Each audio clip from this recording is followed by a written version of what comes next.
जी नाजरीन, अवर न्यूज़ में खुशामदीद कहते हैं। खबरों का रुख करते हैं डेरा गाजी खान की तरफ, जहां से हमारे रिपोर्टर शौकत अब्बास सांगी की रिपोर्ट के मुताबिक वजीर आला पंजाब सरदार उस्मान अहमद खान बुज़दार की हदायत पर जिला डेरा गाजी खान में टाइगर फोर्स डे मनाया गया।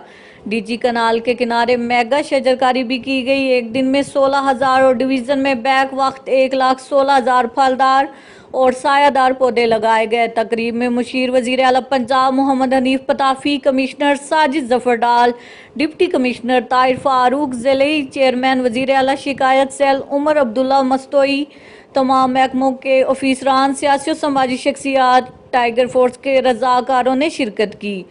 पुल कंबर के नज़दीक डीजी कनाल के किनारे 18 माह के तैयार कचनार, पलकन, अर्जन, अल्स्टोनिया, किकर समेत फलदार और सायादार पौधे लगाए गए।